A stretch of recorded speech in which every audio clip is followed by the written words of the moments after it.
na wanangu wengine wawili.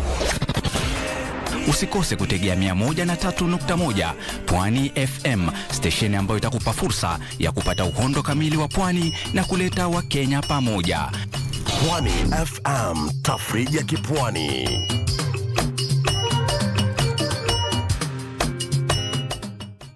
The bottom-up economic transformation agenda is not just a plan on paper. Manifesto tulioandika na tukauzia Wakenya na wakatupigia kura, sio gazeti ya kufunga nyama. It is happening on the ground across Kenya.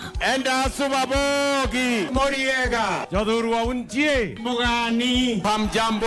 In agriculture, Turkana wameamkia mambo ya ukulima sasa. On our roads, Lami black anaingia hapa anagausha hapa, wacha bana. In health, all our patients are in SHA 100%.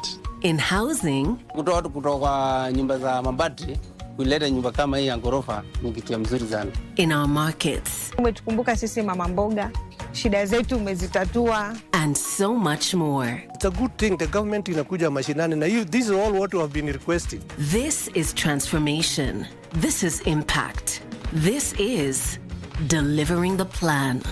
Every Friday on KBC Channel 1.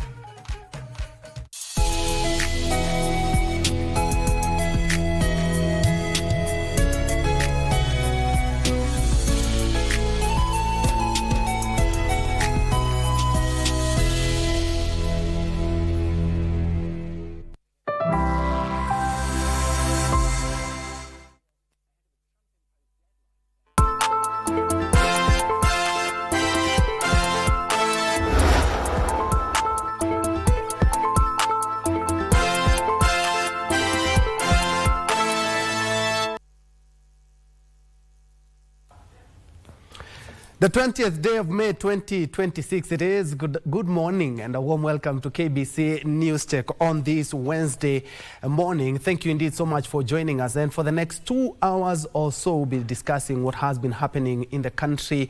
And to be very honest, the fuel issue has been on the lips of each and every Kenyan. A lot has been happening, the road carnage that we saw, the demos that we saw, even deaths.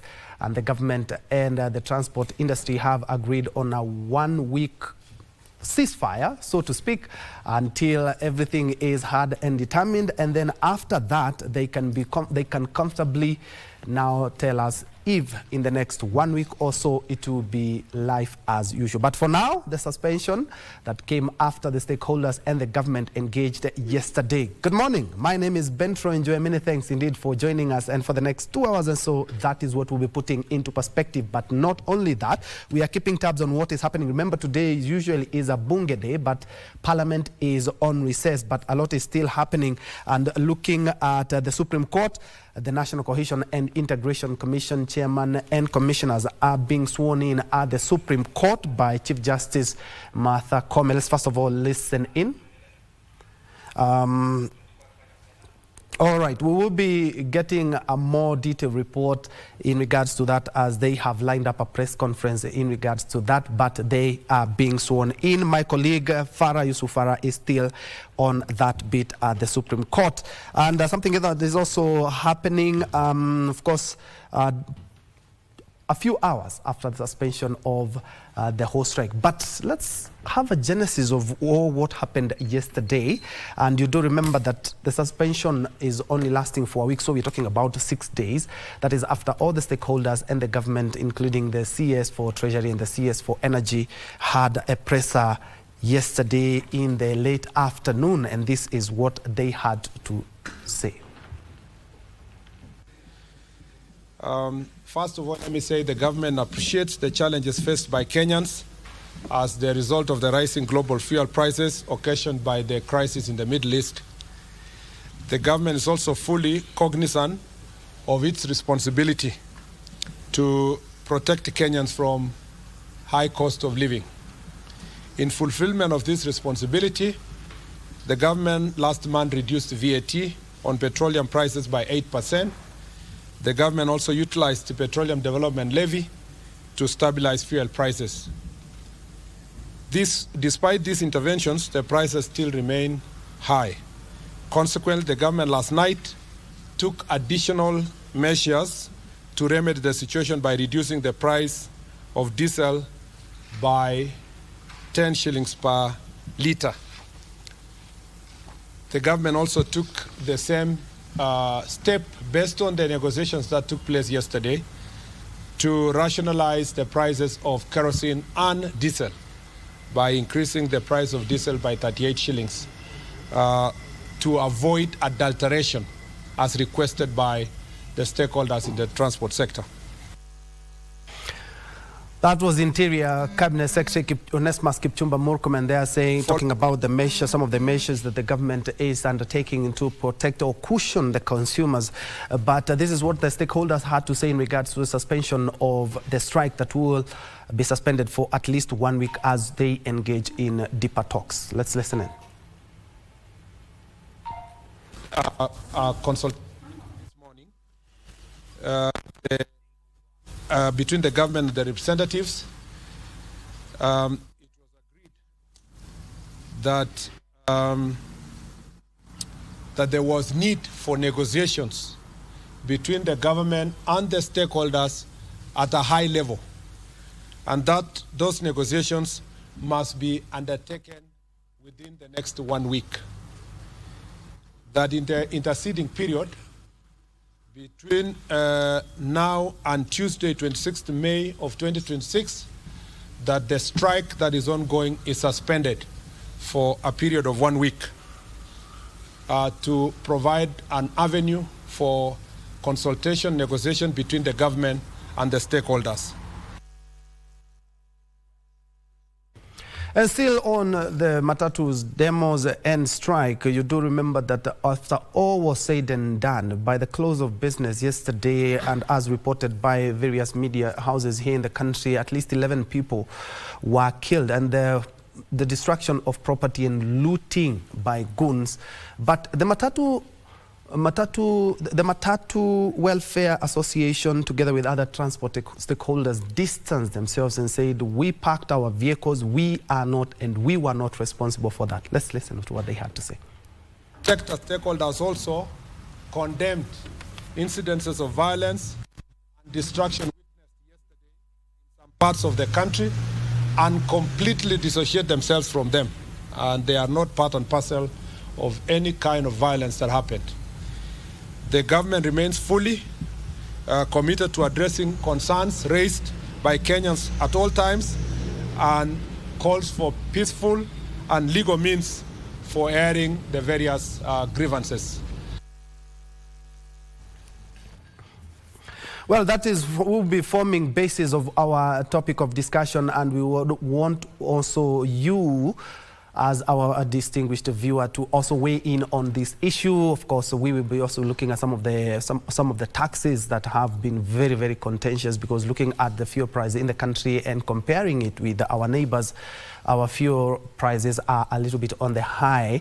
And of course, there are a number of reasons for that, and we'll be talking about that with my panel of experts. A lot has happened in regards to that, and of course, many families now are also crying after their loved ones who were murdered in the demo. Some of them were shot, and as we have seen from some of the news items, the families are demanding justice.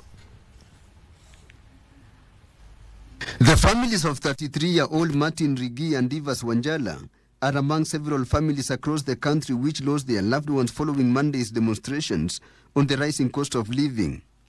Martin's distressed mother Salome Gashambi says her last-born son was in a company of other several youths near their home when police engaged protesters in running battles. He was shot in the chest. Na mtoto wangu hakuwa na jiwe. Mtoto wangu hajaiba kitu ya mtu. Akapelekwa na watu hospitali ya Regent. Kupelekwa akawekwa pumbuzi, yani ya kumsaidia ndio at least ya relax. Lakini venye alikuwa ametoka damu nyingi sana, ilikuwa imejaa mwili wote, hakusaidika. Mtoto wangu akakufa. She says Martin was working in the construction industry and had been caring for his father who is living with dementia. Huyo mtoto wangu ni kitinda mimba. Baba yake akona miaka 90. Huyo mtoto wangu ndiye anatusaidianga. Huyo mtoto wangu sasa sijui nani atakuwa akinisaidia.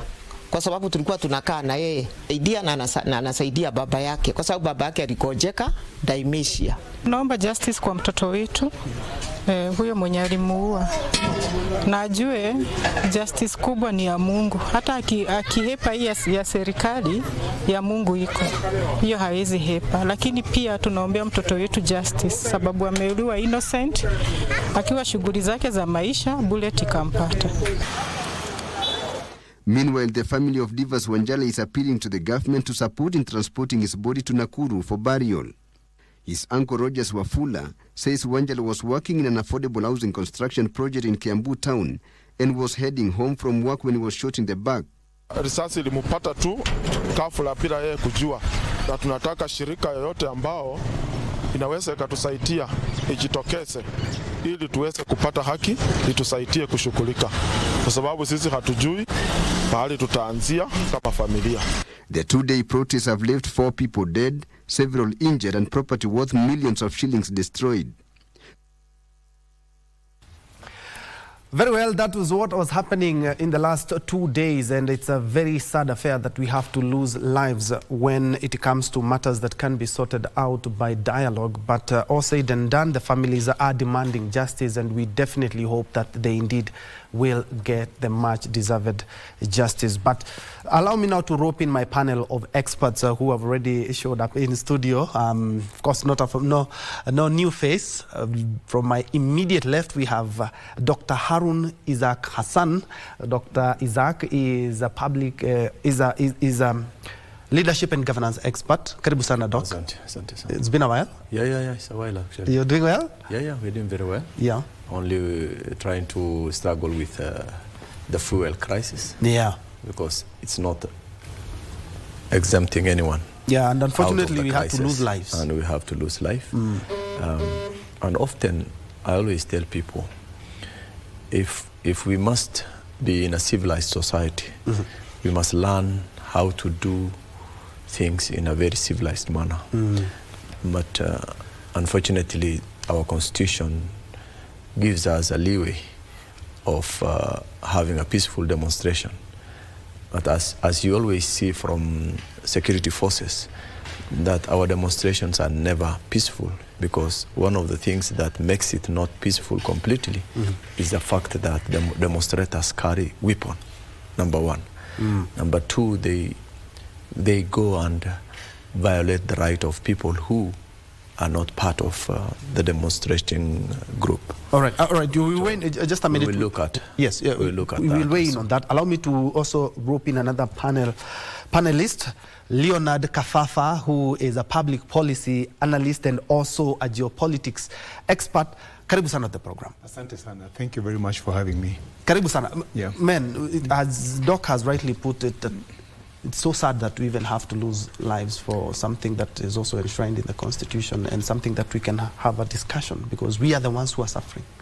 True. To me, this a lot of activities that have happened over the last 3 or so days have been unnecessary, and of course that loss of life is highly regrettable. Yeah, but as we progress, we'll be able to deliberate further on this. Of course, and we're also expecting Abdiwahab Nuro, who we're expecting any moment from now. My sign language interpreter and colleague is Lensa Odingo. Doc, from where you sit, you have seen that it's now becoming a trend that when we have demonstration, doesn't matter which demonstrations we have, unfortunately we have to lose lives. Do you believe there was any political motivation for what happened in the last 2 days? Ben, I don't think if we can do anything in Kenya without political influence. We do always have politics in play. And that's why I always say politicians are the trigger of any violence that happens in this country. Having said that, this was not purely politics. This was a reality in life. The country was not in good shape simply because we do have a country where the citizens are not getting any additional income, but expenses or expenditures are skyrocketing. An example is the triggering factor of expenditure skyrocketing, basic expenditures or basic services, is the fact that fuel plays a role in the use of all those commodities. For example, let's just talk about ordinary food that common people must bring to their table. The farm producers use fuel, transports use fuel, electricity use fuel. So everything from the start of the process to the end requires fuel. So if the price of fuel increases, then just expect all other things that are involved also price increases. For example, currently now students are going to school from home. University students, lower class school, secondary school students or colleges, and they all use transport. And that transport, which earlier on was just something slightly above manageable, now it's completely unmanageable. You have been earning 50,000, you have been paying 10,000 for transportation for your child for the semester, and now 10,000 is not sufficient enough, so you have to pay 15,000, 5 more, and that 5 was intended for another purpose, probably basic needs within the households. So you realize that there is this crisis. But coming to your point in regards to politics, demonstration, and loss of life, these 3 things, sometimes it might not be the politician who actually reaches the level of engaging people until they lose their life. It is the demonstrators who have been instructed to demonstrate, and our constitutions put it very clearly, as I earlier said, that demonstration must be peaceful, and peaceful demonstration has been defined.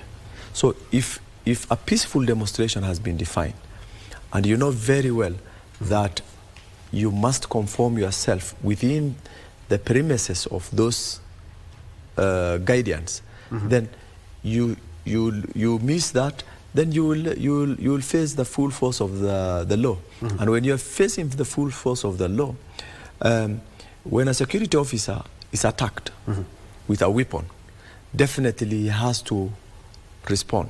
So people who are carrying machetes, people who are carrying stones, others who are carrying bow and arrows, others who are basically carrying machines that can be used to break properties of people so that they can access. And we saw it in part of the country. So those are goons. Those are gangs. Those are robberies that they are conducting, and I don't think if the law should allow them to do so. And their killing is justified. As much as we will not want to lose any life in this country, and I always say we rarely value life, we must also look at it from the other side, where the Kenyan himself does something which is illegal. If someone breaks into your house, you're even allowed to kill, even yourself, before even you get the security reinforcement. And the reason being is that you must protect yourself. When someone comes into your property, when someone comes into your house, you must defend yourself. And of course, as you call for security backup, and when the security sees you looting property or that does not belong to you, then they have all the reason to react. They have all the reasons to bring you down. They have all the reason to arrest you. So arrest, killings, all these things happens with circumstances. If the circumstance does not allow you to arrest someone because he's armed, then the only thing you have is to defend yourself and to make sure that he does not cause more death to other people, so you have to eliminate him. So these are things that we must always understand. So Kenyans have defined demonstration in their own way. They do not want to do it the way the Constitution dictates. So mine is to say that life lost is a very stressful thing in the country. We really don't want any life to be lost, but let's let people not also make a situation where life must be lost whenever we have a demonstration. Leo, picking from where Doc has left, indeed, this is more or less a governance issue. But unfortunately, we are losing lives because of some things that people are agitating for. And 2 days, many people can say, thank God that the strike is over, because we don't know how many more lives we were supposed to lose if this strike persisted. A governance issue leading to loss of life. I would like you to speak on that. First of all, taking up from where Dr. Arias left off, loss of life, of course, is regrettable under any circumstances. It's always regrettable. But I have said that this is a needless loss of life because as much as Doc says the cost of living has gone up, this is not a situation that can be helped by the government of this country. Petroleum products are notoriously fickle in terms of price changes. It's acknowledged globally. That is why when economists calculate inflation in a country, they exclude petroleum products and they exclude food costs, because these two are so volatile that it becomes very difficult to include them in when you're working your inflation figures. That's why you have what we call core inflation when you're calculating inflation that excludes these two figures. And of course, petroleum has traditionally been volatile. I mean, we remember the 70s, I think, when the Yom Kippur War, if I'm not wrong, and it led to flare-ups in terms of petroleum prices. We remember 1979 when the Shah of Iran was toppled, and Iran is a major oil-producing country, and it led to exponential increases in the price of petroleum. We also remember the Iran-Iraq war, again. We remember the Gulf War in the 90s, where America launched... Apologies, Leo. We need to cross over to the Supreme Court. We continue with this because the chairman of NCIC, who has just been sworn in, is speaking. Let's listen in first. Achieving sustainable peace and cohesion is renewed. This is a defining moment, not only for me as the chairperson of the Commission, but the entire Commission, and for the soul of our nation. I stand here humbled before God and the people of Kenya, committed to serve with integrity, courage, and fidelity to the ideals that bind us as a nation: peace, justice, and national unity. I give thanks to God for the gift of this day and for the journey that has brought us here. I express gratitude to His Excellency the President, Dr. William Samoei Ruto, for the trust placed in this team. I thank Parliament, the selection panel, and all the institutions that upheld a transparent and fair process, as we all know. To my family that are here, friends, and the religious community, your support has been my strength and the strength of the commissioners who are here today. I can't forget to thank our leadership, Honorable CJ, for helping us to go through this process today, and your team from the judiciary. Fellow Kenyans, while we celebrate our demographic gains and democratic gains that we have as a nation, we must confront an enduring truth that our nation still bears the scars of ethnic, political, and social division, which threaten the fabric of our shared identity. As we embark on this journey together with the Commission Secretariat, we will do our best to unite the country at the national, county, and grassroots levels for sustainable peace. To my fellow commissioners, the work before us, therefore, is not ordinary. It is sacred. It's about healing Kenya. The journey will not be easy. There will be those who doubt those that have been appointed, those who resist, and those who would rather divide than unite. But we shall not waver. For peace is not merely the absence of conflict.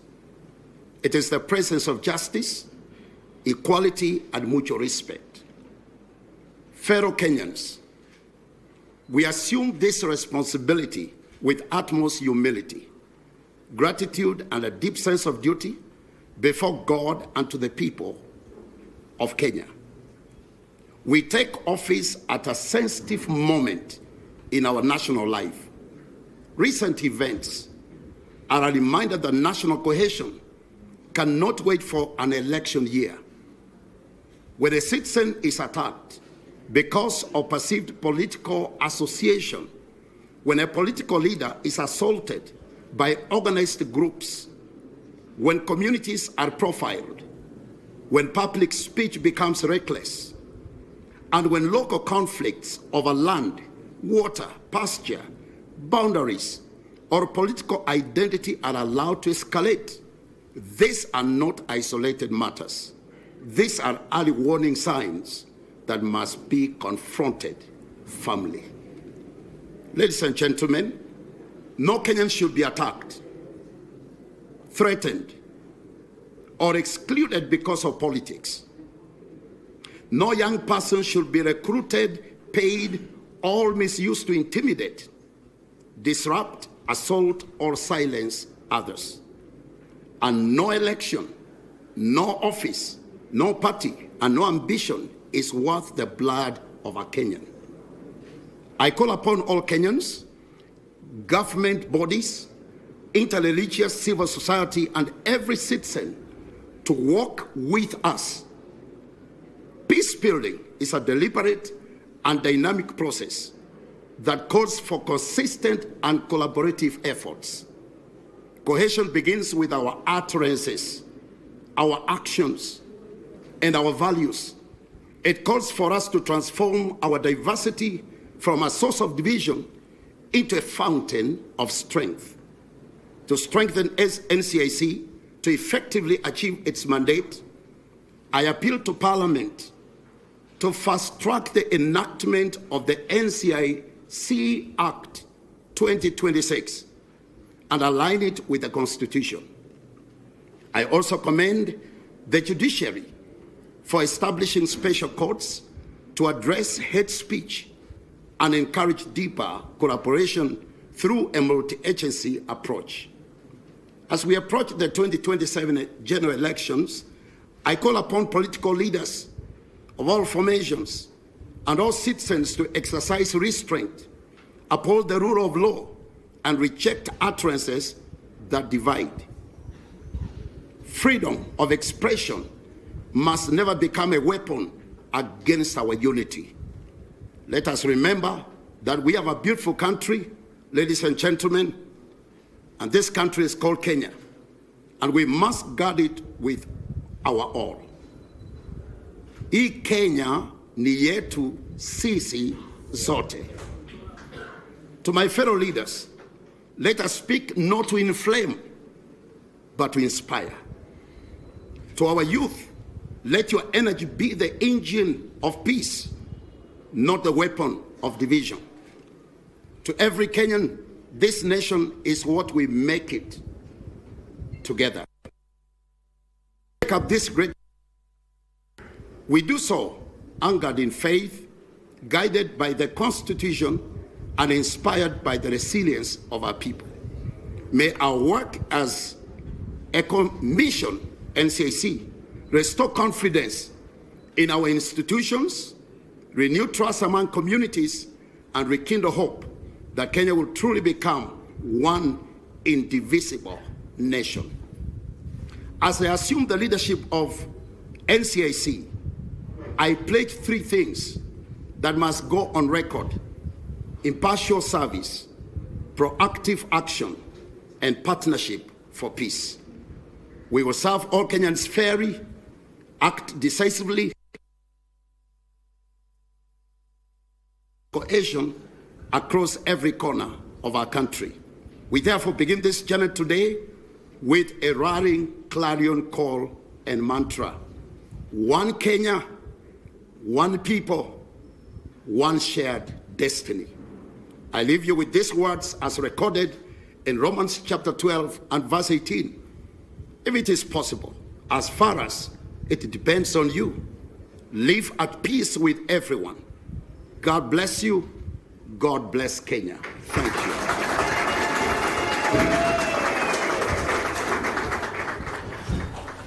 Those are sentiments of Dr. Bishop Kefa Njue Omae, the newly sworn in NCIC chairperson.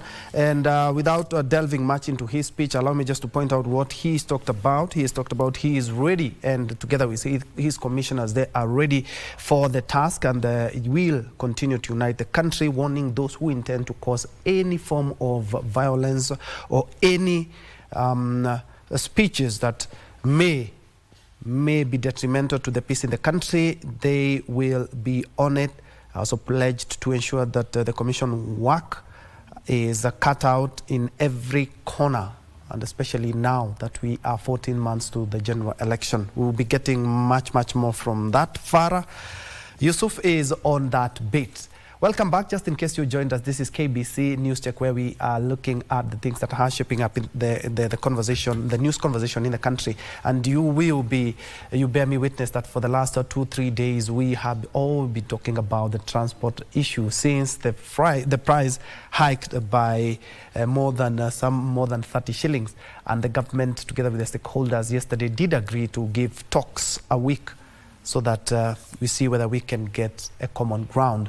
And I have two experts, two gentlemen here to help us delve into that. I have Dr. Isaac Hassan, and also I have Leonard Kafafa. Leonard, apologies for that, but when we just crossed over to the Supreme Court, you were touching on exactly what has been transpiring in the last couple of days, and just like Doc has rightly put it, is that sometimes you find that these demonstrations, they have a political inclination into that, such that you will find that not only Goonism that we are seeing loss of life.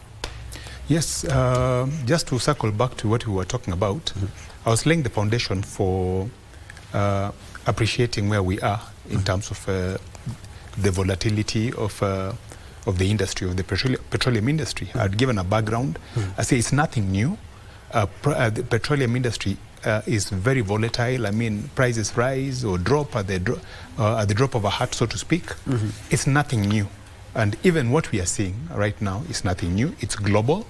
It's not just limited to Kenya alone. It's a global issue. And therein lies my concern that there is insufficient understanding about these issues within the citizenry of the country. And as Dr. has rightly put it, politicians then take advantage to incite, so to speak, to incite people to turn against the government for a situation that is not of the government's making. And I'll give you an example. Not too long ago, I think when we first started having this quote-unquote mega increases, there's a politician who came up and said that, a senior politician came up and said that he would lead citizens in demonstrations or in protests against these fuel prices. But when you look at the general understanding of the people, when you look at the background of these fuel increases, then you realize that people don't understand where these increases are coming from. It's not the government that is forcing these increases. It's a global issue. There are four components that go into the petroleum product at the pump. Before we get to the pump, there are four inputs that determine the price of the pump. The first one is what we call Platts. Platts are the global industry for price discovery, or in other words, is the price of crude oil globally, and that is determined by market forces, the forces of supply and demand and supply. If the demand is high and the supply is constrained, prices go up. That's how market forces work. So the government of Kenya does not have any control over these Platts. These are global, and we give examples of Platts standards like the Brent crude, which was at an all-time low of which was at a low of about $56 per barrel at the beginning of this year. $56 per barrel of Brent crude at the beginning of this year. And it has touched highs of about $128 a barrel this year. The government of Kenya has absolutely no control over Platts. It has no control over the cost of Brent crude. That's price discovery, and it's just determined by market forces. Then you have premiums that international oil companies charge when you order, as a country, say like Kenya, when we buy our supplies, we buy them through international oil companies. These international oil companies put their premium on the product. Then we have what is called the oil marketing companies' margins. We have oil marketing companies who are the ones who receive the product here, and the ones who distribute it, and eventually it gets to your pump. So they have their margins. Again, we don't have much say in terms of the premiums. We have a bit of say in terms of the premiums that we negotiate with international oil companies. The margins that are given to oil marketing companies within this country are set margins. Then, of course, we have taxes. We have a raft of taxes. I think there are about 9 taxes. And of these all these taxes that are loaded onto the petroleum product before it gets to the pump, are a product of years of deliberation. They didn't just come up ad hoc. Each and every one of them has come up through several years. Actually, some of them going back to 1991, like the Petroleum Development Levy tax, or levy fund rather, goes all the way back to 1991. And there are purposes for each and every one of these. Now, when you look at those 4 critical components that determine the pump price, you realize that there's very little leverage that the company has, the government, has over these taxes. And that is an understanding that Mwananchi needs to be brought to. Mwananchi needs to be brought up to speed to realize that this is global and that there's hardly anything that the government can do to intervene. If intervention is sought at any point around these 4 components that I've talked about, there are ramifications further down the line. It's a good thing that you're here will be telling us what are some of those ramifications. Reason being, in as much as we are talking about the war in the Gulf, and Kenyans are quick to notice that the layer of taxes, 9 taxes, and they say if at all government was able to reduce the VAT on fuel from 16% to 8%, we can do away with it. We can call in the parliaments. At least somebody has petitioned the parliament to hold the sittings, come out of their recess and talk about this issue. Could that be? You've talked about some of the taxes there are, way back. We put them there way back in 1991. But in the same way that we put them there, for what exactly is happening? Because just like you say, there are ramifications. We can also put them out. Let's start with the VAT that you just mentioned. Yes. VAT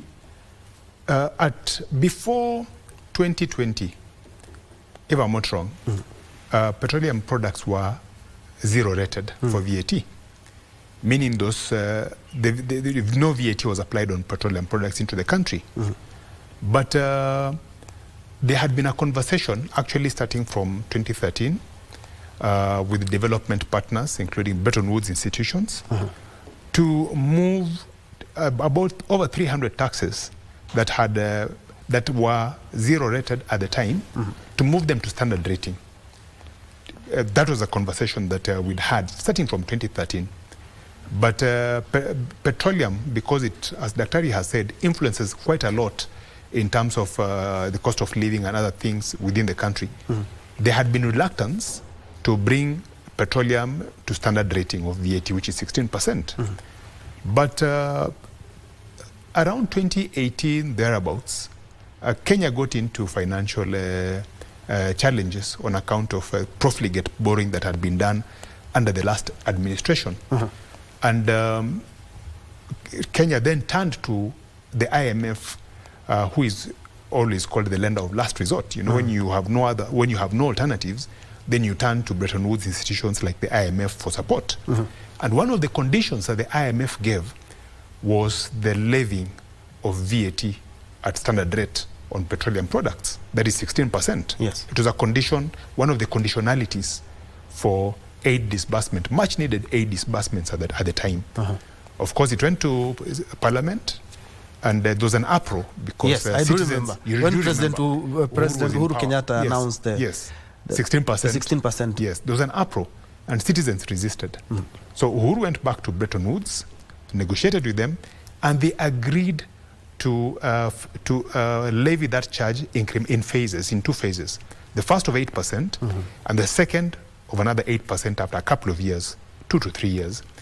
So if you remember correctly, the former Prime Minister then, Raila Odinga, seeing the national challenge that there was, rallied his ODM troops within Parliament to vote with the government side to have that 8% levy passed in Parliament. And it was passed.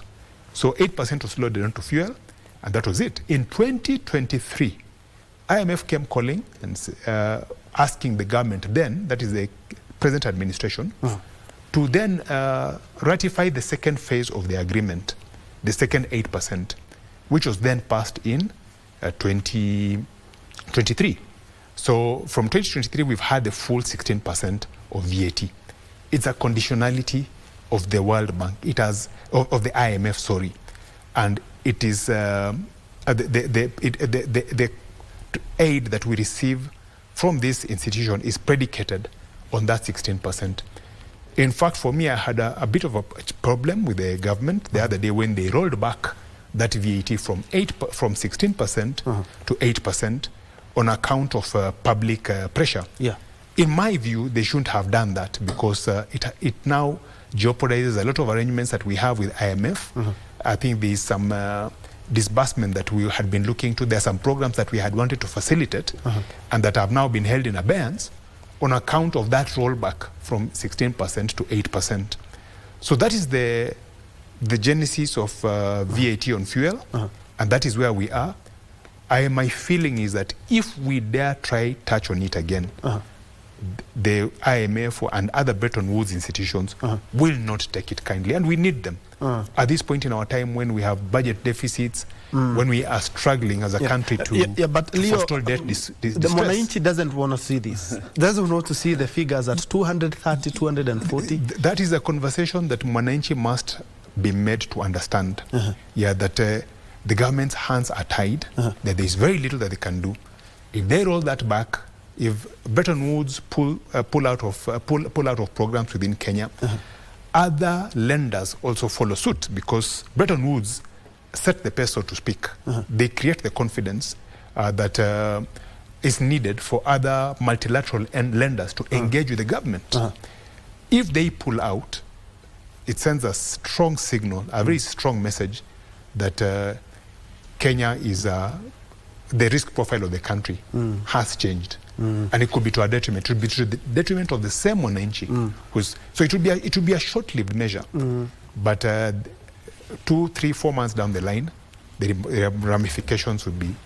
Doc, the government seems to be in a catch-22 situation because one thing, in as much as we are talking about Brent crude having, the prices having soared in the last couple of months because of the war in Iran, but Kenyans are very quick to observe and also quick to note that we have a layer of 9 taxes on 1 liter of fuel, and they are even quicker to notice that Uganda, being a landlocked country, Ethiopia being a landlocked country, countries like Burundi, TZ, are having better prices than Kenyans. How does the government now try to explain to Mwananchi that our hands are tied? Ben, first let me begin with the points my colleague has put it forward. For sure it is a fact, a reality in life.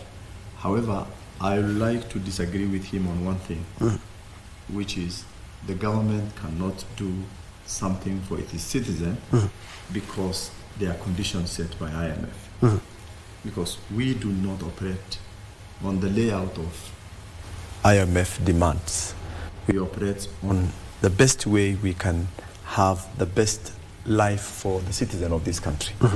There are a number of things that happens when crises occur. Kenyans have not been complaining about these pumps until then when the crisis of petroleum product has emerged. You remember when we were at 2019-2020 COVID time. Even individual traders have reduced prices or even exempted Kenyans from paying house rents because of the situation at that particular time. That does not mean that you have given up on your business, but you have looked at the situation at hand then and then considered the options that are viable. If we push for things which are not viable, then what happens is that it will burst. People can no longer resist pressures because Kenyans on daily basis, they are actually bearing with significant lifestyle pressures. We have a lot of resources in this country that can be diverted into the current crisis and reduce the pressure from the common wananchi. For example, if we are saying that we cannot touch these taxes, 40 to 50% of the pump price is actually what we are talking about as a tax. We are not intending to stay at where we are now in the crisis. This crisis is likely to end. All crises usually come, depending on how long it will take, eventually, ultimately, it will come to an end. So, during this crisis, the government has all the opportunity to protect the citizens of this country so that they do not suffer. You will going to see people now having effects of the current crisis in their home states. And you're going to see even mental health issues rising in the country. So it is not about the best model that is in place. It is how best can this best model be compromised to meet the basic need of this country. So there are two things. I know the situation where the government is in now, but the government has all the privilege, all the responsibility to cut off all their expenditures that they use on daily basis in their offices. I mean, why do we travel 20 now and then here and there, use a lot of expenditures when we can divert that expenditure into reducing the cost of this petroleum product? Number one. Number two, why is it mandatory for us to continuously do development project when we are in crisis? We can still suspend all our development projects, and then when situation becomes better, then we can start our development project. So the issue is not about the arithmetics of those specific items within the cost of petroleum product. It is how best you can twist to conform to the needs of common wananchi. Or else, if it is possible, then every Kenyan's salaries or incomes be increased by certain percentage. Let's cover or relief. Exactly. During COVID. Exactly. Yeah. So it's not about the conditions that have been placed by other international donors. In any case, donors are becoming less and less, and now we are going into loaners. You know, loan is not mandatory. They are not grants. They are things that you can either decide to take or not to take. And therefore, if we force ourselves to a situation which we know we are benefiting other external people to compromise the cost of living of this nation, then we are not heading anywhere. So mine is to say that number one, we must reduce the cost of fuel. Otherwise, that will going to affect the basic needs of each Kenyans in this country. Number two, we must also suspend all our government expenditures. This luxurious way of spending things within the government. Cutting down, Yeah, we must cut down all our expenditures to fill the gap that will be created by this tax. Thirdly, we must not at any one time think that other entities that have no effect on the common mwananchi's day-to-day need be given priority. our priority should be the citizen of this country. And I know the president will going to do something once he comes back. We are hoping that he's coming back today. So once he comes back, we know he will going to do something. But again, I always say, as much as the president wants good things for this nation, his foot soldiers are not the same. They are people who are not focused. They are people who don't give the proper advice. Opiyo Wandayi, for purposes of the fact that he's an interested party on the petroleum product, once said in parliament when he was on the other side, who actually advised this government on petroleum product? Now today, he is the advisor and he cannot even advise properly because he's thinking of other gains rather than advising the government on the right trajectory. So and I think also to support that, we did see with due respect, you know, they were in a boardroom and a closed door meeting, and later on somebody just, one of the stakeholders said, with your due respect, we have not agreed on anything, just to show you the disconnect. Absolutely. And even when he was giving out his speech, he was not very composed. He was very passionate. He was very passionate about what he was saying. And if he thinks that he cannot make to the task, I think there are many Kenyans who are able to do that job very well. And the president needs to think about that. Maybe, Leo, you can... maybe you can fortify what exactly you said, because I'm looking at what Doc has said, and a number of Kenyans, me included, we do identify with that. In as much as we are looking at all the taxes that have been put, and we have to, you know, we have obligations, we also need to, we don't want the government to fall short on their revenue targets. But now the shoe is really pinching everyone, and everything has skyrocketed, even including tokens. Everything has gone up. We do remember during COVID, for us government employees, we had some relief in our pay. And, you know, when somebody is sick at home, you don't just use money extravagantly. Other than VAT, and it was reduced. Yeah, of course, you'll be telling us some of the ramifications, including shortfalls in revenue targets. But Kenyans now want something to be done for them, and especially when it comes to these taxes and levies. Ben and Dr. there's something called reality that we must be alive to. We must always be alive to reality. And one of the things that reality makes us alive to is that in as much as we are a sovereign nation, we are not, we are codependent on other people, on development partners or on partners. This thing of just thumping and calling ourselves calling on our sovereignty in times such as this is actually detrimental to us as Kenyans. If we were that sovereign, we would never run to Bretton Woods institutions or to multilateral lenders, which is why I said at the beginning of my statement that these are lenders of last resort. You go to them when all other avenues are closed to you. Look at our budgets, for instance. We've been running budget deficits, actually, for the longest time. I think the last time we had a balanced budget was under President Mwai Kibaki. All through, we've been running budget deficits. How do we fill these deficits?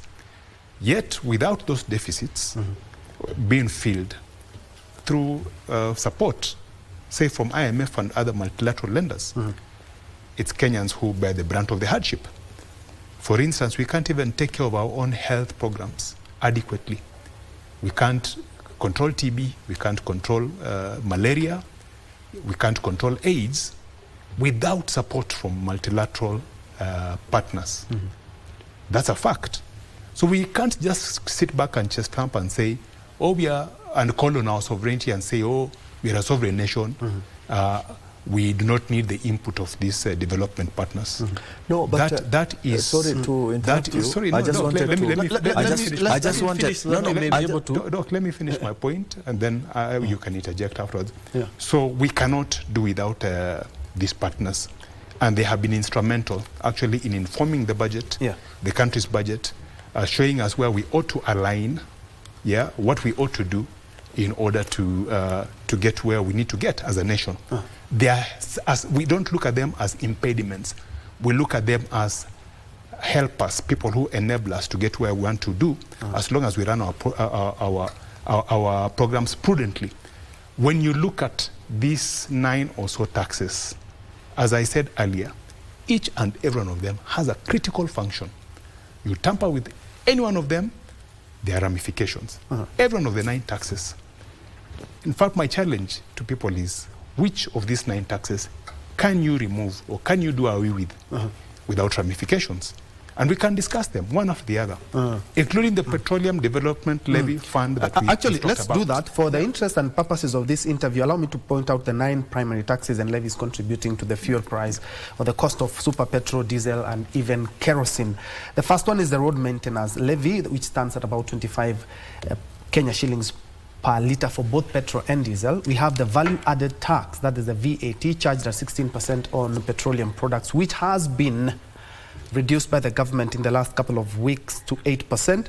Excise duty varies by product, typically set about 21.95 per litre for motor fuels. We have petroleum development levy, which is charged at about 5 shillings and 40 cents per litre for petrol and diesel, and 40 cents per litre for kerosene, often utilized for fuel stabilization and subsidies. This is also somewhere you need to put an asterisk. We'll be talking about that. Then there's the anti-adulteration levy, which is basically a price specifically for kerosene, about 18 shillings per litre, to curb tax evasion and also fuel mixing. Then we also have the petroleum regulatory levy set at 0.25 per litre across the board. This also funds the operations of EPRA. EPRA, correct. Then there is the Railway Development Levy, a standard 2% charge on the customs value of the imported goods. Then the Import Declaration Fee, IDF, charged at about 3.5% of the import value. Then there's the Merchant Shipping Levy, charged per ton on all imported and exported sea-bound cargo. Those are 9 taxes. And I believe this is where the bone of contention is, because we are looking at also our region and our neighbors. Their prices are a bit lower than ours. Ben, yes, let him explain why. I just wanted to give first the total amount. Yes. Actually, for petroleum product, super, it is 107 shilling. Yeah. 1.125 cent. So, you know, that is completely a half of the cost we are talking about in the pump. Go ahead. And how many taxes? How many countries are also doing the same taxations on that? Because I feel, in as much as we are buying the fuel, and everyone is pressed. We've seen prices in Tanzania, Uganda, Ethiopia. They're a bit higher than they were 2-3 months ago. True. Like we said, it's global. And there are countries of the global north who actually pay, like in the UK, for instance, where the head of opposition, de facto head of opposition is. The same price of petrol, I think, could be $2 in the ranges of. Just hold the thought kindly. Just hold the thought. I'm informed that the Chief Justice is currently addressing. Let's go back to the swearing in of the NCIC commissioners that just been concluded at the Supreme Court. And congratulations, together with all the members of NCIC, and welcome to the judiciary. My learned friend, Your Excellency Mutura Kilonzo Jr., welcome to the Supreme Court once again. The Solicitor General, karibu sana, the representative of End of Public Service, Mr. Jasper Bioki, thank you very much also for escorting these distinguished members to take their office. My friend and sister, Miss Christine Agimba, and all the distinguished members of NCIC and Kenya Law Reform Commission, and all the guests this morning. Good morning. Good morning. Welcome to the Supreme Court. We actually love visitors, but we regret that we entertain our visitors on their feet. We've always dreamt that God will give us provisions to have an auditorium where you can all sit in comfort and we can administer these functions in dignity. We apologize to have you on your feet, but this is just a matter of time. We will have an auditorium befitting these occasions. So allow me to start by congratulating you and Dr. Kefa Omai on your appointment as the chairperson of the National Cohesion and Integration Commission and the 7 members of the NCIC, Ms. Josephine Eragai, Mr. Joseph Guyo, Mr. Jackson Kedogo, Dr. Samuel Mwawasi, Ms. Irene Turei, Mr. Hassan Hammond, and Ms. Jerusha Michael. I also wish to congratulate Ms. Anit Wangia and His Excellency Mutura Kilonzo Jr. on your appointment as commissioners of the Kenya Law Reform Commission. Let me thank all the speakers who have spoken this morning, read by Dr. Omai, for your very, very profound statements. It's like you took away my speech. So, as a good lawyer, all I can say is that I associate myself with those very profound statements and adopt them as my own. But let me say that your appointment, as you said, is truly an act of solemn public trust. The offices you now assume carry significant constitutional and statutory responsibilities that are central to the stability, cohesion, and democratic development of our nation. Starting with the chairperson and members of the NCIC, you now, as your chair has reiterated, shoulder a great national responsibility. The NCIC was established under the National Cohesion and Integration Act 2008. It reflects a profound national recognition that Kenya and our democratic future depends not only on the political and economic development, but also on our ability as a nation to build a united society founded on the principles of equality, dignity, inclusion, and peaceful coexistence. As everybody has said, this commission was born out of our darkest moments, where we drew very painful lessons in our history, and the collective determination that our diversity must never again become a source of violence. Our diversity should never become a source of exclusion or a source of division. The Commission's mandate remains as vital today as it was at its inception. And like Mr. Mbioki has told you, let us not hear that you have no teeth to bite. And that reminded me, having grown up in the rural areas, many children, when my mother cooked and shared the food, there are those of us who are looking to see whether we've been given little, the other one has been given a lot, and whether something will remain. What I want to tell you as NCIC, take the plate that you have been given, and first of all, empty it. May you implement that act to the end before we hear that you need more powers. More powers to do what when you have not exhausted what you already have. We have the prosecution, we have the investigators, we have Kenyans coming forward to complain about this and that. First of all, attend to that before you can say you have been crippled because you have not been given the teeth to bite. This is a time, like everybody has said, where societies across the world are increasingly confronted by the evil spirit of polarization, the evil spirit of intolerance, the evil spirit of misinformation, and identity-based tensions. So, an institution such as NCIC remain indispensable guardians of social cohesion and national unity.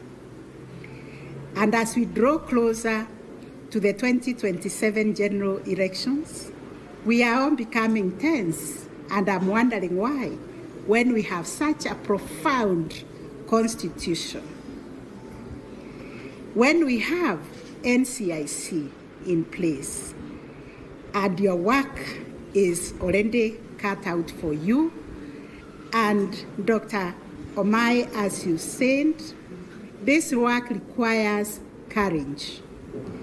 It also requires independence, it requires fairness and integrity, and may I say patriotism. Because at the end of the day, every Kenyan must feel safe and secure because we have this great constitution and we have these institutions that we have, all of them, including NCIC, the judiciary, the devolution. They should be institutions that calm our nerves. So you must remain steadfast in promoting dialogue over division. Let no one be incited to feel less of a human being simply because they come from a certain ethnicity. Their dignity, their identity as Kenyans is guaranteed by the Constitution. So please continue to promote inclusion over exclusion, because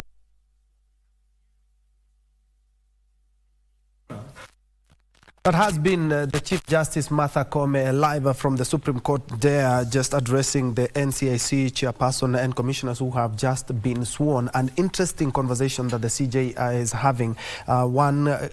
She has reminded them to uphold the rule of law and also in discharging their duties, and also challenged them to be aggressive, especially when in the wake of the 2027 polls, especially now that the elections, and we have seen how the politics are polarizing the country and are quite charged. And something that has caught my eye is that she has said that every Kenyan should feel safe and secure. I think this can quite relate to the death of the musician who had the tattoo of the head of state and was dosed with petrol and lit, and she passed on. I think this is something that NCIC will be very, very keen to be looking at. Farah Yusuf Farah will be helping us with more in regards to that. And for now, it's about 7 minutes past 11. Let's take a very quick break, but we'll be right back.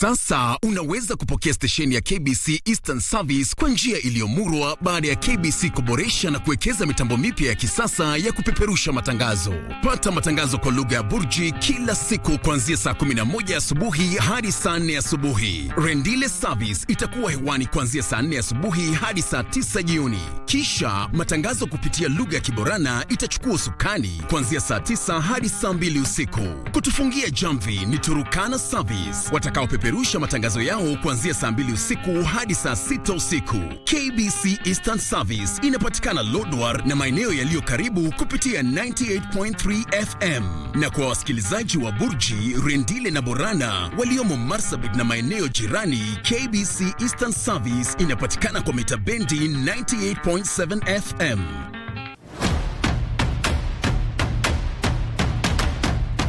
Lights on, volume up. This is where stories come alive. From local drama that hits close to home. Huyu ni nani? Alinivamia akiwa na vijana wengine wawili. Toka nje! Hii nyumba yako. Yote ni porojo. To international series everyone's talking about. Stories that pull you in. Characters you won't forget. Stop complaining and just get out of here. Go now, go. We turn up the volume with music that moves, showcases rising stars and bring the beat straight to your living room.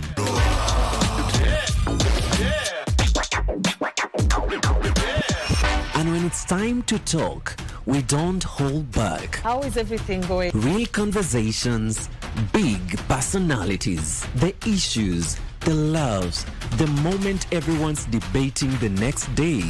Every show, every night, different voices, one destination. This is television that feels alive, unpredictable, and missable.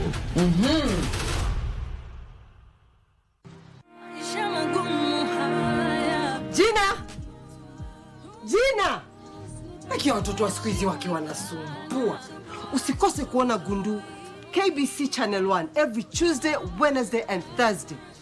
Ujionee hivi vituko vya watoto wa siku hizi wanaosumbua wazazi na mengine mengi.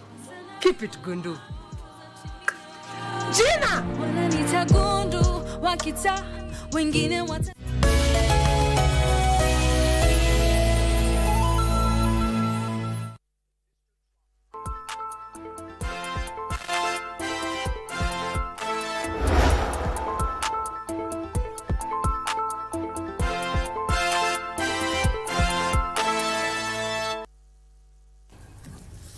Very well, welcome back to KBC News Check, where we are looking at the fuel crisis in the country. And well, now the crisis has been muted at least for 1 week, meaning that the government and all the stakeholders in the transport industry, and especially the public transport industry, and will be looking at how we can bring down the cost of fuel.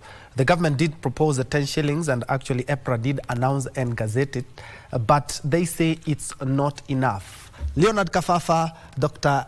Harun Isaac Hassan. Apologies, we had to cross over to the judiciary, but a very interesting thing that you're saying here in regards to the 9 taxes, because if at all we have to get any fuel reprieve, we have to talk about these taxes. Reason being, the first intervention by the government was to reduce the VAT from 16% to 8%. We had talked about the road maintenance levy at about 25 shillings per litre. Why is it so hard to bring down some of these taxes? Ben, thank you. I think before the break, we were talking about these taxes and the ramifications. And we were saying, an instance is the VAT that came down from 16 to 8%, and that created a hit of about between 25 billion to 32 billion shillings on the national budget. And we know that our country runs budgetary deficits every year. So when you take a hole, when you hit the budget by another hole of 32 billion, it has to be gotten from someplace else. Temporarily, in fact, for the optics, Mwananchi will feel happy. They think that something is being done. The same way we felt happy with but there's a price to pay for it. That's why you find programs now, other priority programs being affected, like capitation to schools from 22,000 shillings to I think 18 or 17,000 shillings. When we keep raiding the budget, when we keep raiding the tax revenues through interventions, subsidies like reduction in VAT. It is these programs that suffer. Health programs also suffer. Then we're also looking at other taxes. You know, I think we had talked about the road maintenance levy and why it can't be touched. Sometimes it's also good to know the genesis. I've spoken about the genesis of VAT, how it came into being under the Uhuru Kenyatta administration because of profligate borrowing, and that resulted in a need to engage development partners to help us in our budgetary support. So I've talked about VAT, but we need to also find out why we can't touch the road maintenance levy. Yes, and and how it is traced back all the way again to the last administration. We know that the road development levy, I think, had been pegged at about 18 shillings? Yes. For a litre of fuel. Road maintenance levy. Yes. And that 18 shillings was then used to develop to maintain roads within the country and actually develop other road networks. And to a great extent, it was very successful because, as the president had said earlier, although his figures were not 100% accurate, we have more paved road within the country than our neighbors in the region. In fact, collectively, I think we have about 20 to 22,000 kilometers of paved road on account of this levy. When our neighbors collectively have about 24 to 26,000, just a little bit more. All our neighbors collectively. So we have more. So we can see where that levy was going to. But the problem arises because in the last administration, a lot of contractors who put up these roads were never paid. And that arrears in terms of payment carried over to this administration. And it has been a cry. It has been a heartfelt cry across industries because when you pay contractors, money trickles down to the pockets of people. People have been talking about the economy being fixed, in fact, in terms of the macroeconomics, but not the microeconomics because there's no money in the pockets of people. Yeah. Now, one way to, of course, cause that trickle-down effect is to clear pending bills, which were at about 1 billion shillings at the point this administration was taking over. So what President Ruto decided to do is to securitize a portion of the road development levy. First of all, he raised it to 25 shillings and then securitized that 25 shillings. And there are now further plans afoot to securitize another 5 shillings from that levy. Now, what that securitization did is it created funds to pay contractors who had never been paid from Uhuru's time. And the effect was instantaneous. Contractors moved to site. If you drive on Valley Road, where it joins Kenyatta Avenue, you will see that there's a project ongoing. If you drive along Gong Road, you'll see a project ongoing. Necessary projects that had stalled. But it's not just projects, not just the optics. It's putting money in people's pockets because there are thousands who are employed, and it cascades all the way down to the Mamamboga, that development project. So we cannot touch that right now because that is money that has already been securitized. And if we touch it, I mean, it would be, I mean, it's ring-fenced already. We cannot touch it. Then we have others like the radio development levy, which was never there until the Uhuru administration came. Again, it's because they procured the SGR at rates, quote unquote, that were higher than the market prices. And it's a common knowledge. It is there. If you compare our SGR and the one that TZ procured, you find that ours is exorbitantly more expensive. So the way to pay for it then was to create that railway development levy. And that is the fund that is now paying for the SGR that was procured under Uhuru. Because SGR by itself cannot break even. SGR by itself cannot generate enough revenues to pay for itself. So the money has had to come from somewhere. So if you touch on that, you interfere with the SGR. Then, of course, you have other levies like the petroleum development levy, which the PDL, which was first started in 1991. And I think there were amendments to the act that created it. I think in 2013, if I'm not wrong. That levy is very important. One, it has 2 functions. One is to develop petroleum industry infrastructure. Second is to act as a stabilization mechanism for prices, a price stabilization mechanism within the petroleum industry. Let's look at the first one, the development of petroleum industry infrastructure. We are talking of things like pipelines. If you remember, once upon a time, the pipeline used to run from Mombasa, I think, and it would terminate in Nairobi. Then from Nairobi, you would have all these trucks on our roads carrying petroleum products. I think hundreds of thousands of trucks in a year carrying petroleum products to Western Kenya, onward to, of course, our neighbors in the region, Uganda, and onward to DRC, Rwanda, and the rest. You would have us branch off to Kisumu, and then, of course, for transportation by a boat across to some parts of Tanzania and some parts of Uganda.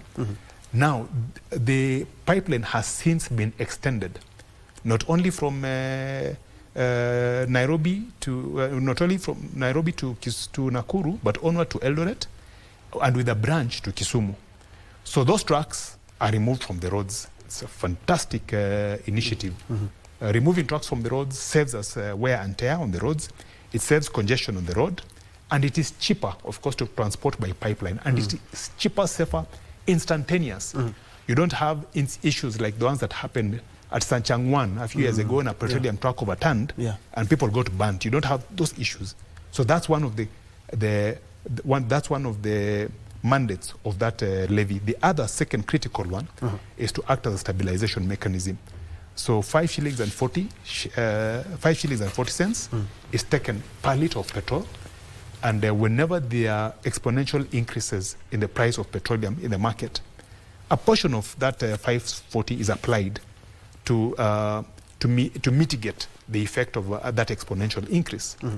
Then the subsequent month, less of that is applied, the third month and so on, until people adjust now to the new high.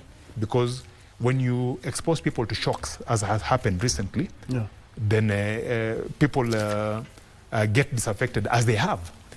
Now, when we look at this PDL, this Petroleum Development Levy, when we look at its operations during the Jubilee administration, the Auditor General flagged the Jubilee administration for abuse of that fund. I think they said that a lot of it had been used to settle some fees that were due to the SGR lenders. Some of it had even been diverted to private pockets. So what, as Kenyans, we need to focus on is not removing that levy, because it cushions us, it helps us. It's not a subsidy, it stabilizes the prices, so to speak, for our benefit. So what we should be looking at is the administration of that levy to see that it works as it ought to work. Then, of course, you have anti-adulteration levy, which again, in my view, is a very useful levy because it enables us to stop this habit of mixing diesel and kerosene, because the two are similar, not identical, but when you mix them, when you have unscrupulous dealers mixing them, it is to the detriment of motorists who you run their engines and stand the risk of either an engine knocks or engine seizures. So that levy ensures that kerosene and diesel are more or less at par in terms of price, and it avoids that adulteration. I'm told that if you go across the border, I won't mention which borders, but there are some borders where you go across and you find that despite the fact that their petroleum is cheaper, their petroleum products are cheaper than Kenya's, those citizens of those countries still prefer to come all the way to Kenya to fuel and then to go back along those border towns because of the adulteration. Then, of course, you have, I think you have the excess duty, a critical part of, excess duty is levied, of course, on all imports, and it's critical for our tax collection. It's part of our tax revenues, and you know tax revenues, of course, run government.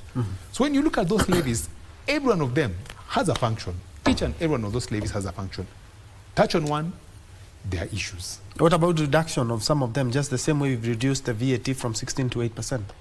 Like I told you, reducing VAT from 18 to 16%, in my view, was a cardinal mistake because it has created a hole. The hole has to be filled. So, in fact, Leo, are you saying that even if the litre hit 300? Let me give an example. You've seen the reduction that Wandai was forced, the concession that Wandai was forced to make the other day. I think he had a meeting with the transport industry, and they forced him to make a concession of 10 shillings. That concession has created a hole of 2 billion shillings. That 10 bob, just 10 bob alone, has created a hole of 2 billion shillings instantly. That effect is being felt by the oil marketing companies in this country. They are the ones who are shouldering that 2B. As we speak right now, oil marketing companies now are going to be owed 20B by the government on account of reduction in VAT and on account of this concession that Opiah Wandai has made. They are not being paid. We are going back to the times of Uhuru Kenyatta. You remember Uhuru Kenyatta created subsidies. Yes. Yeah. After misappropriating the PDF, he created subsidies. He went to Parliament and created subsidies and promised oil marketers that they would be paid from that subsidy. He caused them to subsidize fuel at the pump. I remember correctly a period in 2022 when we ran out of fuel at the pumps because oil marketers were not being paid. Why? Because the pump price at the time that they were being forced to sell at was 135 shillings, when the actual price should have been 170 shillings a litre. And Uhuru then had promised to pay them from the subsidy fund, which never came. That fund actually, the net effect is that oil marketing companies in Kenya were owed 45 billion shillings by the time Uhuru was exiting from the presidency. That 45 billion had to be paid by the Kenya Kwanza administration through a special bond that was floated. So you can imagine we are now going back to that situation where we are putting the burden on oil marketing companies. We are telling them, yes, we are appeasing the public by telling them we are giving them subsidies, or we are going to reduce that and the other, or we are going to pay them that. But we are not, but we do not have the funds to pay oil marketing companies from that subsidy. So we stand a danger. We stand a really grave danger of chasing away these oil marketing companies. All right. Yeah. Kafafa, I would like you to put your notes together and tell us then what options we do have. But Doc, picking from where Leo has left, I'm quite sure that statement is not very popular with a lot of Kenyans, that if at all we touch this, we run a risk. Kenyans want fuel prices brought down. They don't care. They don't care where we're going to do. Because at the end of the day, the prices now, they should be around, 242 before the 10 shilling subsidy. 242. We don't know when this war will end. We were with Ukraine in 2022. They are still fighting to this day. So if at all these fuel prices just keep skyrocketing, what are the options? What options do Kenyans have? We do have a lot of options. You know, sometimes when you don't want to do something, you'll come up with a lot of options that are impossible. I understand very well that governance is all about realistically arranging what you have. Tax, we are talking about that, we are being told we can't touch. Lord said the tax we touch, then we'll create another hole. I absolutely disagree with him. The reason being, what are actually the purpose of tax? Taxation has all to do with running the government. And if we cut the cost of running government, I don't think if we will get anywhere.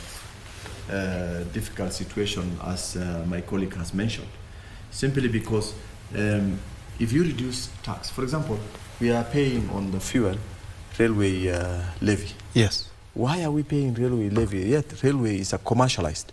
People are paying for it. Just like he said, it cannot be. It's not able to sustain itself with all the things that. Then, if it cannot sustain, it's not viable. It's not a business that is viable. So we should reduce it. We should do away with it. I mean, you cannot run businesses that have no profit. If at all it was supposed to be business, and it's not a government entity. Railway is basically commercialized. So if people are paying for that, and you want to increase the cost of transportation, yet on the other hand you are saying that this railway cannot sustain itself, then why do you want to sustain it with our tax? So there are things measures that can be put in place. Number one, austerity measures are measures that comes in place when situation become difficult. And the situation now is difficult. We all know that globally fuel prices is very high, it is skyrocketing, and Kenya is not an exceptional. They cannot be operating outside that crisis. They are in the crisis. But what happens locally is that Kenyans, the government must think through the best options that can balance both running the government and sustaining the citizen of the country. So one thing that I think should be done, and as I mentioned earlier on, is that out of this 100 or 70 shilling in the fuel pump per liter, we can go back and say we will have 40 or 50 as a tax, and the rest we waive it. But this is something that is done on a short term, because oil products prices will fluctuate often. So if this situation eases and the prices per barrel globally reduces, then of course we can still adjust our tax to wherever it was, and then of course the price will still be reasonable. But as it is now, the effect is not felt now. In the next coming 1 or 2 months, Kenyans will go into cry. And why do they cry? Is because they cannot even afford a single meal in a day. So let's not think of a bigger nation. Think of parting and we don't even have food to eat now. Number two, look at the kind of rallies that the government officials are doing every weekend. Now they have even included weekdays. And those are resources meant for this country. These are taxpayers' money. There is no government official who uses his money to go to a rally, even if he doesn't, even if he does not pay government money to that rally. The cost of transportation or logistical arrangement is so high to the extent that it is sufficient enough to clear our debts, is sufficient enough to reduce the price of fuel pump per liter to actually 120 shilling. It's only that we do not want to change things. Changes must be embraced. One thing that I would like to tell the people who make decision in regards to the taxation, who actually are the parliamentarians, they should wake up and bring sense into their mind and sit with the executive and plan on the best way to handle this situation. Because the government usually proposes certain tax, but it's parliament that approves it. So if parliament rejects it or reduces it or remove it completely for purposes or suspend it for purposes of addressing the current crisis, then I don't think if we will get into this problem. So you will find in the country people who are healthy in their pockets. They are in the government. They are leaders. They are politicians. They are executives. They are healthy in their pockets. They do not want to know how their neighbors live. And the neighbors are crying now. Kenyans are crying. Why? It's because they cannot support themselves. And therefore, mine is to say that, one, we must cut all the costs. This lavish life. In the offices, people drink a lot of tea. You drink your tea at home. You don't need to drink in the offices. So that budget should be brought back to reducing this fuel cost. Papers. People are now paperless. These days, people don't even print anything. You can do your paper on your computers and then sign them electronically and share it everywhere. And that is what everybody is doing as we speak now globally. So Kenya is not exceptional, but we still buy reams of papers. We still buy stationaries. And I know those stationaries have no purpose in those offices. Maybe you will find 2-3 papers being signed. We have fuel being consumed by individuals. Rwanda, our neighbor, government officials are not given fuels. Everyone is given fuel allowances and everybody takes care of his car. That way, you are able to reduce wastage. You are able to make someone be responsible because the money you have given him for fuel that will last for the whole month, he will going to control it. But now, here where you go with a card to the pump, money is just paid, vehicles just move anyhowly. We don't see why a vehicle should move from here. For example, if there is a rally in Eldoret or in Kisumu, you will find 20, 30, 40 vehicles belonging to the government leaving Nairobi, carrying their crews, going to Eldoret, staying there in hotels, coming back again with consuming fuel to Nairobi, back. And yet, the principal who will going to use that vehicle on the ground will use a chopper or will use an aircraft. So I think it's a very good thing you brought that issue. I think the mess is not with the government system. The mess is the people who have been tasked to provide logically how the government operates. So most of them they think that is an opportunity for them to do whatever they want. No. So my brother, as much as we cannot touch the tax, and if we touch, we will create another hole. There are holes that we have already created for purposes of dumping taxpayers' money. And therefore, mine is to say that, all having said, our budget is so huge, 4 trillion. I don't think if we the need biggest in the region. I don't think actually, if we need actually that budget because whatever I can totally identify with what Doc has said, because we were in a function in Northeastern together with him, and allow me not to mention names here, but we went there as a fleet of over 100 vehicles because there were so many dignitaries. And him together with the Waheshimiwa, Dr. here together with Waheshimiwa, they came with choppers. And then we spoke with Doc, and then he left me there, and then we had to drive back from Northeastern to here.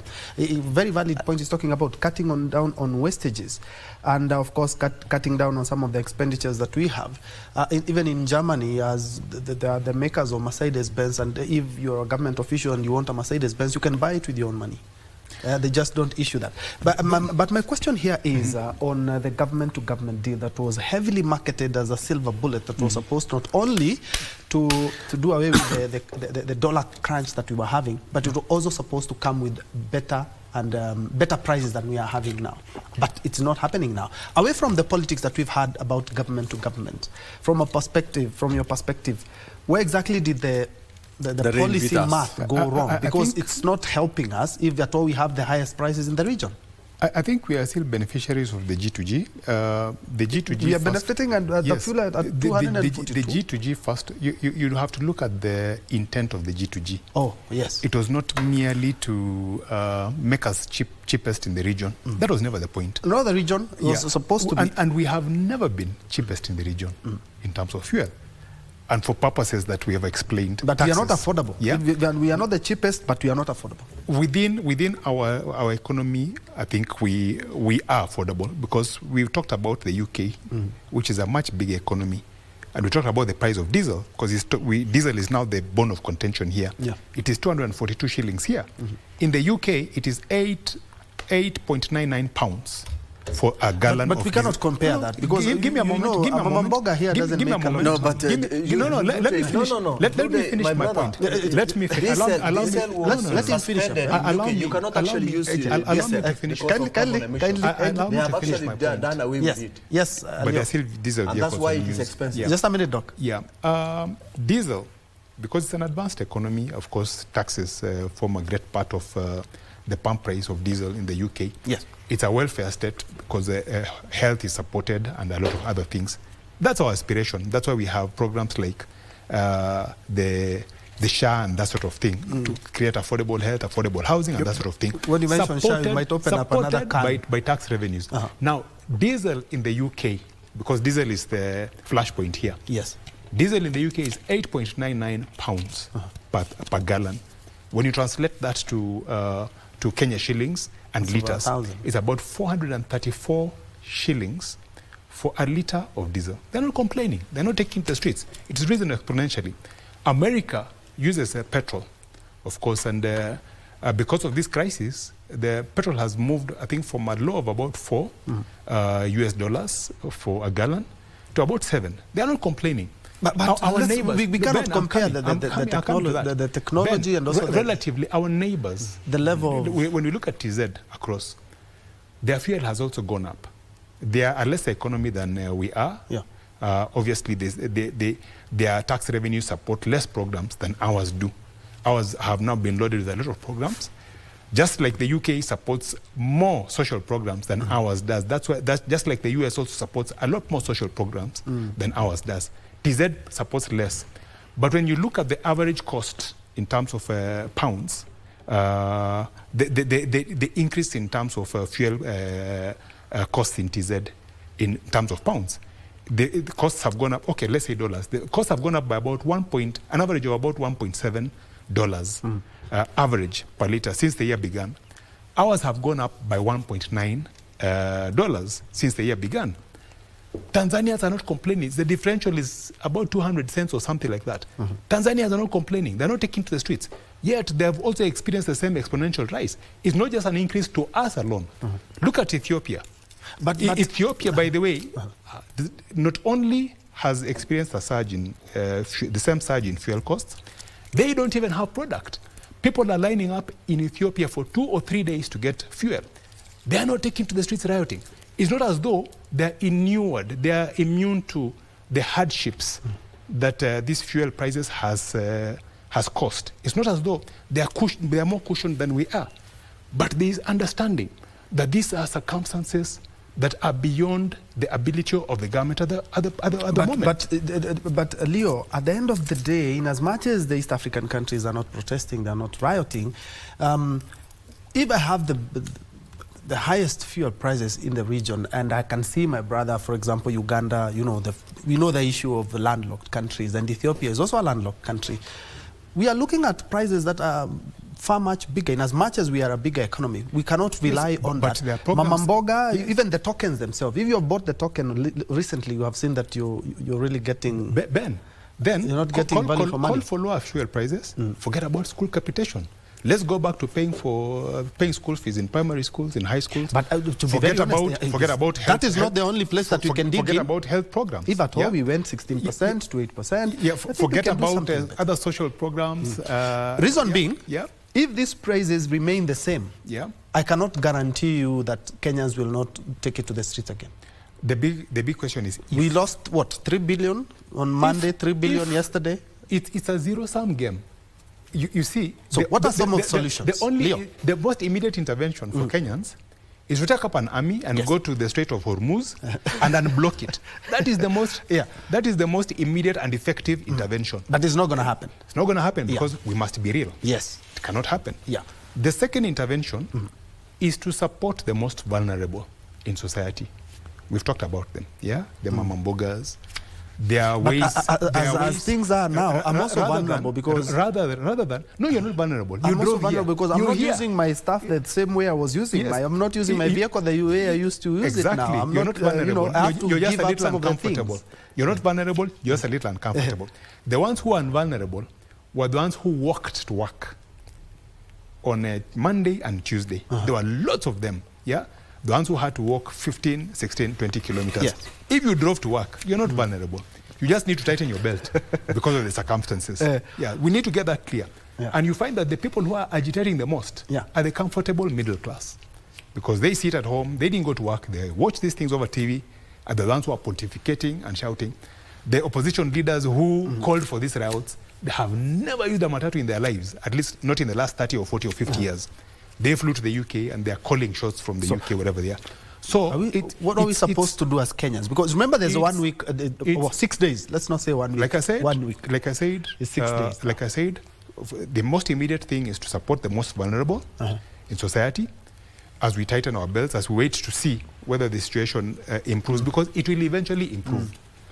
But we don't want it to improve and find that we've raided the budget, we've driven the country to debt distress or into debt default. Because that would be a lot harder to fix than merely tightening our belts right now. But interventions in future, one of the interventions that I see is a rather long-winded. We need to increase our energy production in this country. Look for avenues whether it is that's a long-term plan. It's not too long-term. It can be done in 2-3 years. Whether it's nuclear, whether it's whatever. We need to take charge of public transport. We cannot be held at ransom by matatu cartels. The whole country cannot be brought to its knees by cartels. But the whole Association of Public Transport was there, including the tourist service vehicles and even the Ubers. If we had a formal, organized mass transit system, would we be having this Even in UK, the trains have the tube service demonstrated. They have been out of work for 2 days, 3 days. Really? So yes. So it's not. Are they transporting because of fuel? Yes, but they run on electricity. No, I mean fuel affects electricity. Not in the UK. UK doesn't use thermal energy. It uses totally different sources of energy. But Leo, whatever you're suggesting is something that is going to take a while. The government has 6 days, and from what we heard from the Matatu, I've talked of immediate interventions. Yes. Medium-term interventions is basically belt tightening and working out this G2G because the G2G is working. The G2G is assuring us security of the product, which is a national security issue. The G2G also has premiums that are locked, that are predetermined and they are locked. So the premiums are, despite the fact that the premiums have gone up globally by several factors, our premiums are still locked at the more or less the same price. It is the Platts that we cannot control, because the Platts like I said, a global standard. They are not our standard. They are not the standard of our G2G partners. These are determined by market forces globally. We have no control over those ones. So the G2G is working. Yeah, the G2G is actually working because there is consistency of product. You can go to any filling station and find Doc, I would also want to pick your mind in regards to the G2G. Yeah, and away from the politics. I would want us to steer away from the politics when it comes to fuel, because I'm quite sure Kenyans really want a solution when it comes to this. What we've heard from the G2G, of course, as I said earlier on, and this I remember in that presser because I was there, the Deputy President did mention that it was supposed, of course, just like Leo has said, and I think that's the only part that is working, because we have not had fuel shortages where you hear that for this week we have to wait, next week you have to get 3 liters, you have to get 1 liter. There's no rationing of fuel in the country, but the prices themselves, that is where we are. So if it's a G2G, it can be lauded because we haven't lacked fuel in the country. So some countries in the region are having issues to procure. But when it comes to the protecting of the consumer and bringing the prices down, it has not worked. I would like to pick your mind in that. Yeah, if I recall very well, when we were talking about the G2G, the main reason was first to secure the supply, to cut steady supply, to cut cost, and use the local currency to pay. That is not happening.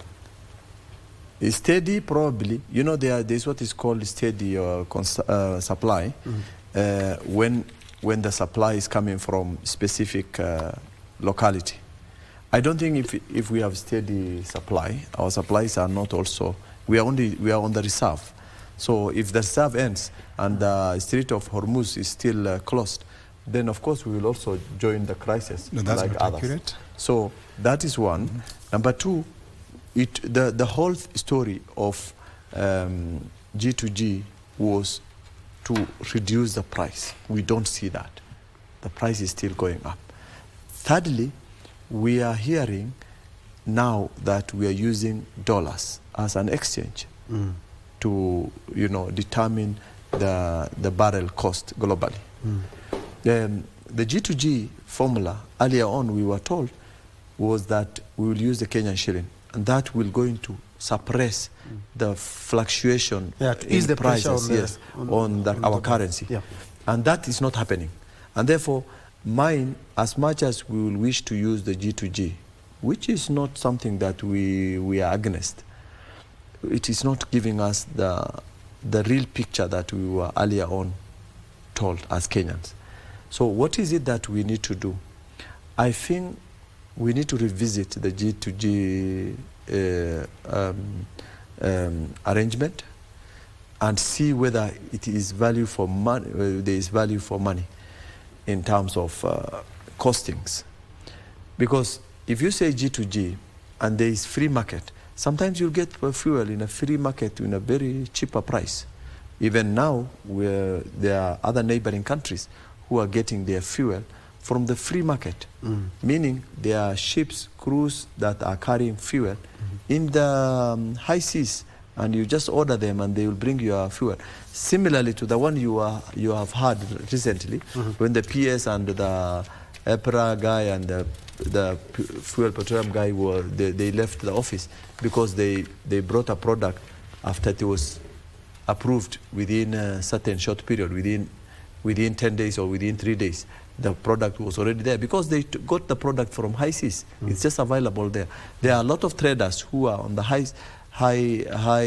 seas waiting for people to buy their product.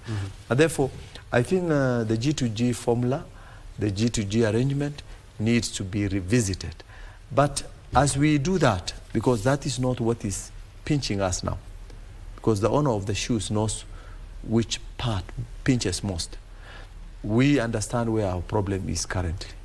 The fuel pump is very high. It is affecting every part of the cost of living, and I think the government needs to rethink and give us an option in terms of how they are going to reduce that cost. As you mentioned, even electricity has increased. You pay 3,000, you get 100 units when you are getting more than that before. So meaning then even on electricity, the amount of tax on that electricity is sufficient enough to run other places. So Kenyans should not be subjected to paying taxes on every commodity you take as an individual. In some countries where people have reached already the level of advanced development, you are asked to clear all your expenditures. Anything that you pay are not taxable because those are direct consumption. So your expenditure. So your expenditure is removed. The balance of the amount of money that remains are the ones which are taxable. For us, it's not like that. For us, we tax gross. Then after we are taxed gross, we again taxed on every commodity we buy from the market. So there is a lot of double taxation. Okay. But let me not go on that side. Where we have an issue today is that the cost of fuel at the pump is prohibitive. The government needs to do something. In the next 6 days, as they have agreed with other stakeholders, they should come up with a very brilliant decision that will go into favor both the government as well as the citizen of this country. All right. And because of this sort of time, allow me to ask you this. How are the fuel prices? If they still keep the prices as 232, 242, or even if, because of the geopolitics, if they go higher to 300, how does this affect ease of doing businesses? I mean, we have seen some of the companies over the years have wound up in Kenya because of it's not easy to do business at the moment, and especially when it comes to the power cost. Yeah, I agree that it puts constraints on businesses, but the saving grace again is that this is not a problem that is unique to Kenya alone. It's a global problem. But in as much as it's global, every if there are better prices in Ethiopia than in Kenya, as an investor would want to invest in Ethiopia other than Kenya.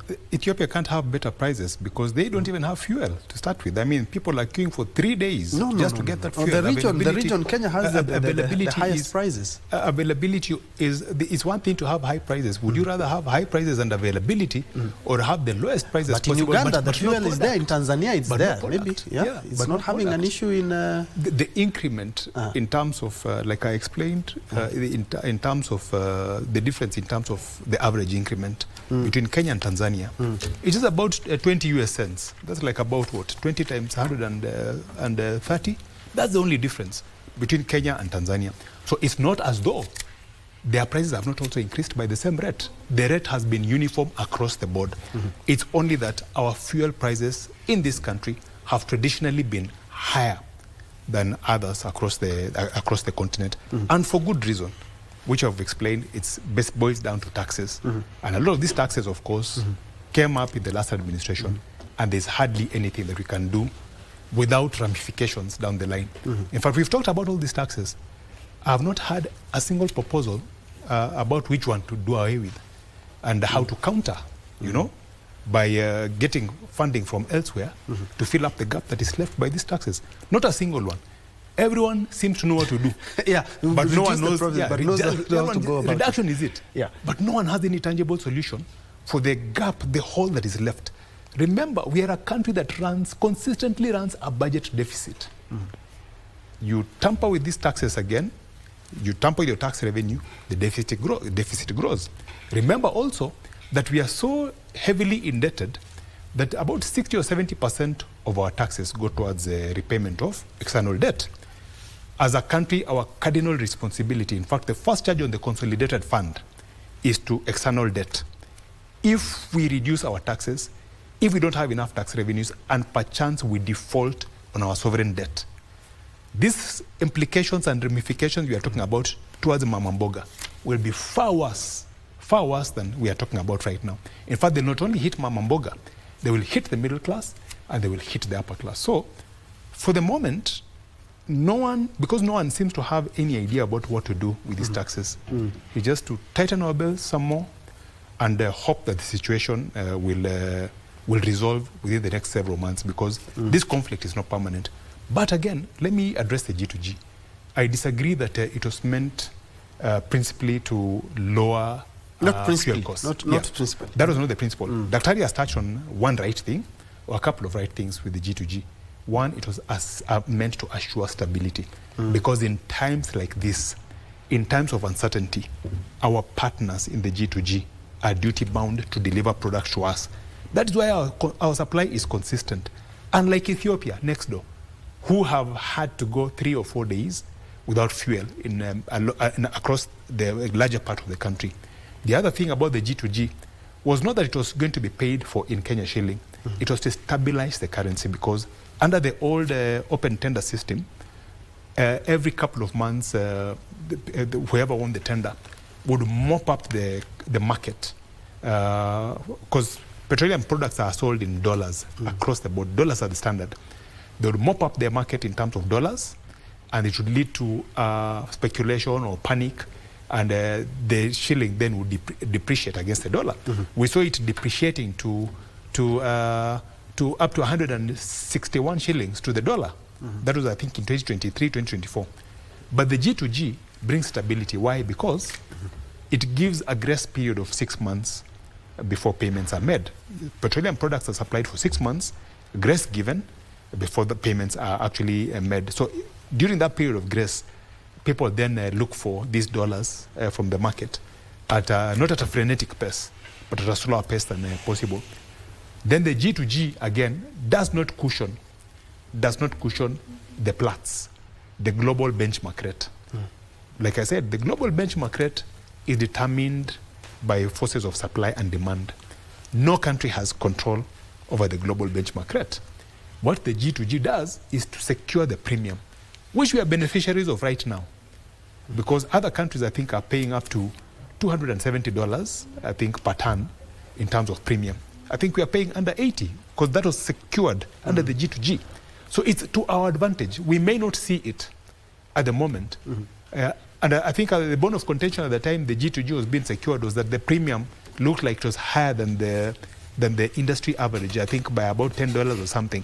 But now the risk is on the suppliers, and the ones who are shouldering that premium that has been locked for the next several years or the next several months. So the G2G is working. Yeah, the G2G is working. Doc, I'll let you have the final word, because, you know, Mwananchi is under so much pressure, and the 2-day strike, do you think it really met its end goals? No, I don't think if the strike has met any goal, but it has initiated a process of achieving a goal, because if there was no strike, then there will have been no conversation between the authorities and the other stakeholders. The issue of the 10 shilling reduction, that does not add up a lot of things, and increasing kerosene. And of course, you know very well, kerosene is used by aircrafts. It's not commonly used. Nobody even uses these days, even in the villages. Either you use a gas or you use common, what do you call that? Firewood. Kerosene has gone out of market for the common people. So it is on the high end, and that is to benefit people who can fly across the country with aircraft and whichever routes they want. Of course, the kerosene, the jet fuel, the debate. Yes. So the other thing I think is that as they discuss this issue in the next few days, we are hoping that there will be measures that will be put in place to reduce the prices of this fuel pump, so that we do not go into another crisis. If that is not the case, then there will be double crisis. I know Kenyans stakeholders who are using fuel will going to be on the streets often. Politicians will going to use that opportunity to destabilize the system. And finally, we may not have somewhere to do our businesses, as there will be a lot of disruptions, and the cost of living will also be skyrocketed. Right. So the bottom line is that I think we need to, in a sober mind, discuss the situation with the stakeholders and make sure that ultimately we reduce the price. Not discussions. We don't want a lot of boardroom discussions. Yeah. We want even Kenyans are wondering why the 1 week. It's just something that we can sit down, if we have to use basically, I think we'll leave it Yes, there. if I allow Leo to have the final one. Let me disabuse the notion that kerosene is used in aviation. It's not. Kerosene that is sold in the street and kerosene that is used, the jet air one. I hear this, they have to mix with something else. They're totally different things. And the jet air one is very controlled because of the nature of it's because of the safety nature of it. One, jet air one doesn't even attract taxes. We are not taxed here for jet air one.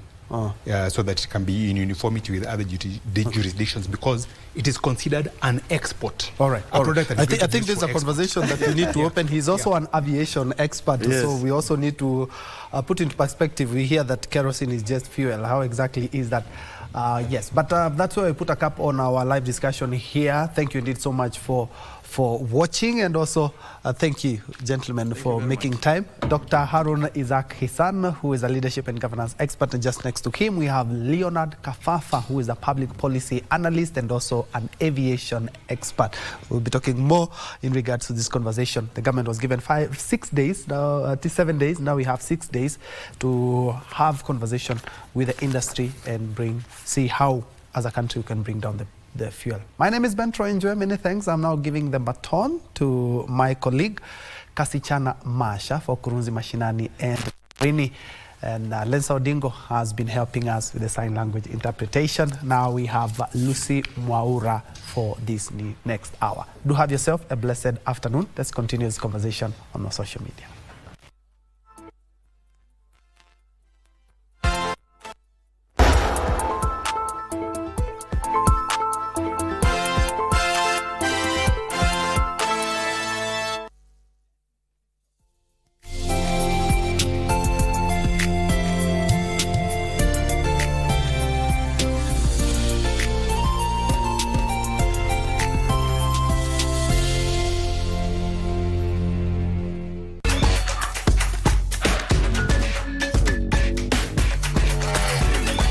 We are in Lagos, Nigeria.